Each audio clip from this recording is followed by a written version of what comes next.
Bonjour tout le monde, j'espère que vous allez bien. Nous sommes le 31 mai. Si vous entendez dans les petits bruits, j'ai Enzo qui est juste à côté de moi. J'avais décidé d'arrêter le vlog hier. Vous aurez déjà vu le vlog quand cette vidéo aura été postée.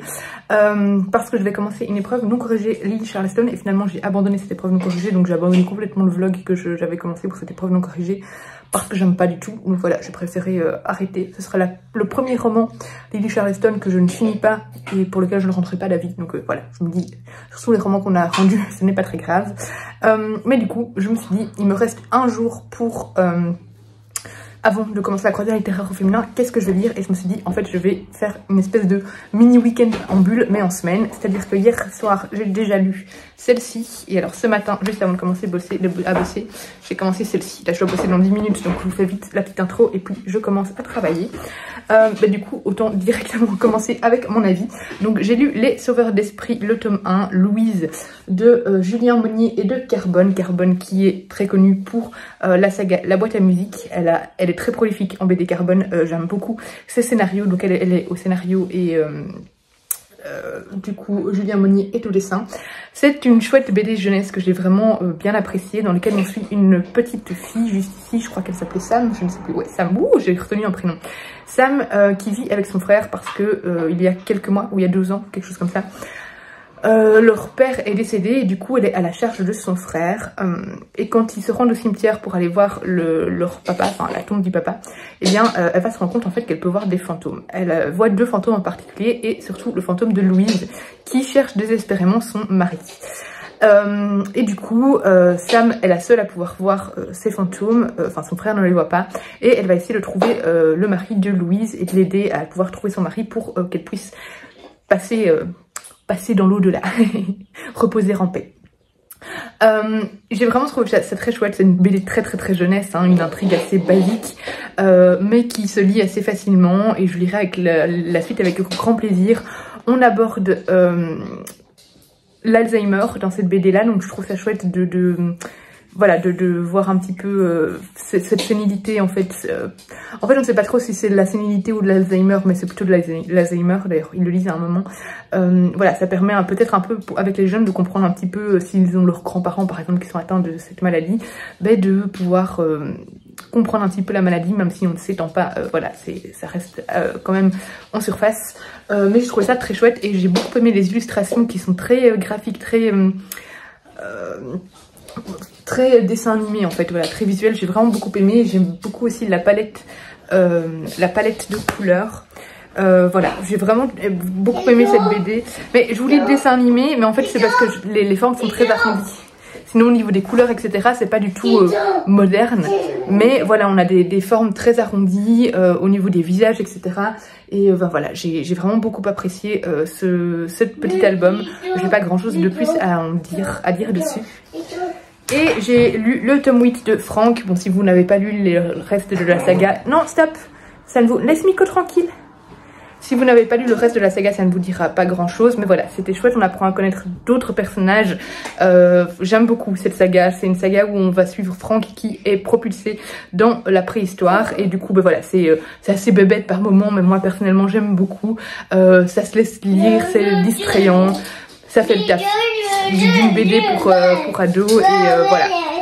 Ici on évolue dans l'histoire, on continue à en apprendre un petit peu plus sur les personnages, sur l'univers en tant que tel et voilà, c'était un chouette tome. Donc si vous aimez bien l'univers de Franck, n'hésitez pas, le tome 8 est sorti et il était vraiment sympathique. Et il promet, parce qu'il s'arrête vraiment en plein un gros événement, donc j'ai hâte d'avoir le 9. Regardez-moi ça, j'ai été m'acheter un maton pour avoir un petit 10 heures tout à l'heure. Il y a le petit chien qui arrête pas, je ne sais pas pourquoi. Il arrête pas de se mettre sur ses 2 pattes arrière et il renifle mon bureau. Je ne comprends pas, je ne sais pas.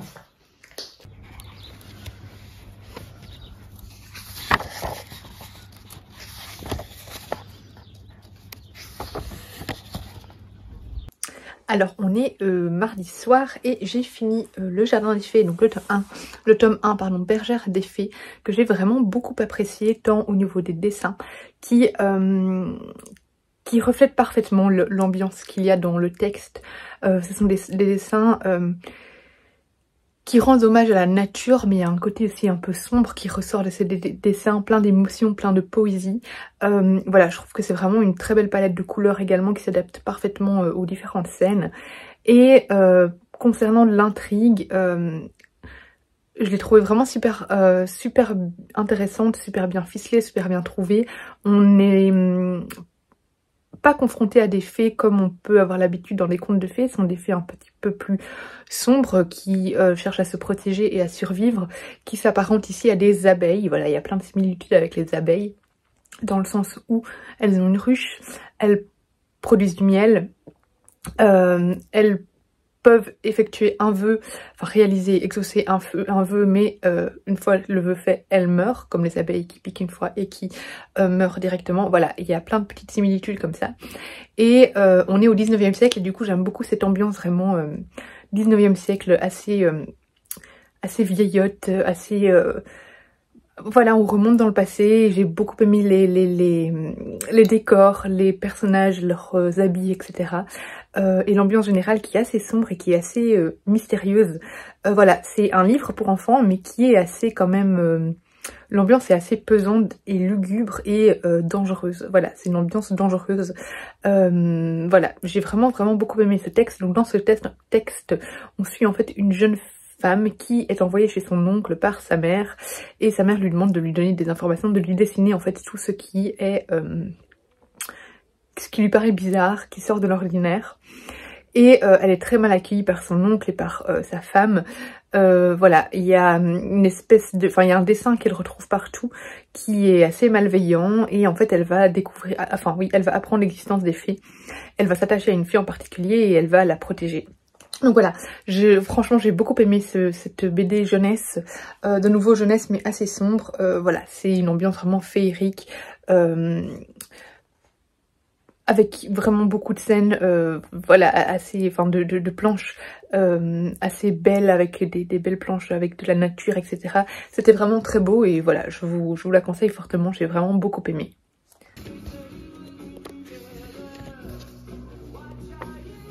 Je vous retrouve à nouveau, j'ai lu le dernier tome de U4, donc ce sont les romans qui ont été adaptés en BD par plusieurs auteurs, dessinateurs et voilà. J'avais lu du coup en début d'année les 4 tomes qui sont juste ici, et du coup ça Chronos c'est le tome qui vient clôturer la saga, mais du coup adapté en BD. Je ne sais pas comparer par rapport aux romans parce que je ne les ai pas lus. Mais je dois dire que je suis un petit peu déçue par ce final. J'ai vraiment préféré les 4 autres bandes dessinées. Disons que j'ai envie de dire tout ça pour ça. Ouais, je sais pas, je trouve qu'on nous laisse un petit peu en plan à la fin. Ça aurait pu, enfin je sais pas, je trouvais qu'à la fin, je voyais arriver les dernières pages et je me disais bah, enfin ils vont clôturer tout ça en genre 10 pages ou quoi, je comprends pas trop. Et en effet, en fait c'est pas vraiment clôturé, c'est une fin assez ouverte et je trouve ça un peu décevant. Et j'ai bien aimé toujours l'ambiance, j'ai bien aimé toujours les dessins, j'ai bien aimé retrouver les personnages et voir comment ils se retrouvent tous maintenant finalement autour de ce plan. Mais voilà, je suis déçue par le dénouement. Pour ceux qui ne connaissent pas, on est dans un roman post-apo, mais dans le sens où c'est un virus qui a été répandu sur la planète et où il n'y a plus que les adolescents qui... Enfin, il n'y a que les adolescents qui ont survécu à ce virus et quelques adultes. Et du coup, on se retrouve vraiment dans un monde vraiment post-apocalyptique avec, ben voilà, dangereux, avec des gangs qui se crient, etc. Voilà, c'est assez violent. Et on suit 4 personnages dans ce monde, voilà, et il y a toute une histoire autour de Chronos. Il y a un rendez-vous en fait qui a été donné par un maître de jeu le 24 décembre à minuit, un rendez-vous qui permettrait de remonter dans le temps et de vaincre ce virus, voilà. Et en fait nos 4 personnages sont des joueurs de ce jeu et on les suit, voilà, pour arriver jusqu'au moment de ce rendez-vous. Voilà, globalement c'était une saga assez sympa. De nouveau en BD, je sais pas dire pour les romans, mais voilà, je trouve le final assez décevant. Mais je suis contente quand même de l'avoir lu.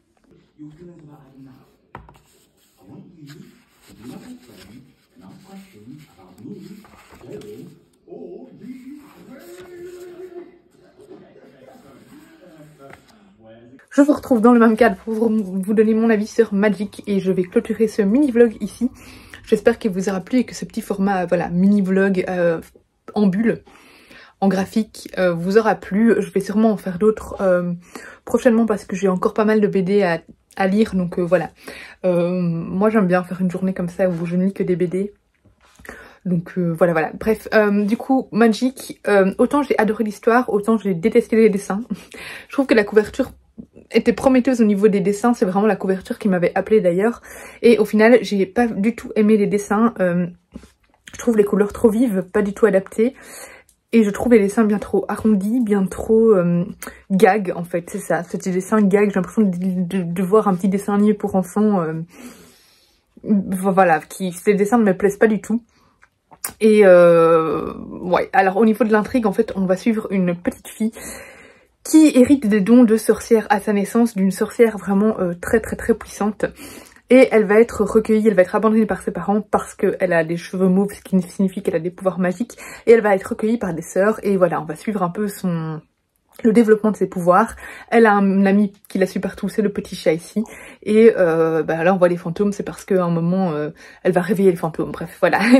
Pour vous dire, vous donne grosso modo le résumé.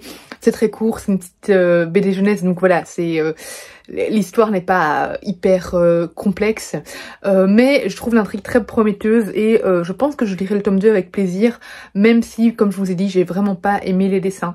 Je sais pas, j'ai pas accroché, c'est personnel, mais j'ai pas accroché au dessin.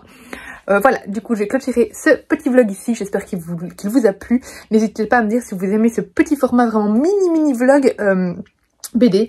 C'est pas le premier que je fais, hein, mais voilà, je préfère le faire en format vlog plutôt qu'en format update lecture parce que moi j'aime bien donner mes avis à chaud et au moins je peux pas me poser face à la caméra pour parler vraiment bien habillée, etc. Là je peux être en pyjama. Donc voilà, on se retrouve bientôt pour une prochaine vidéo. J'espère que ce petit vlog vous a plu, ça fait déjà 3 fois que je vous le demande.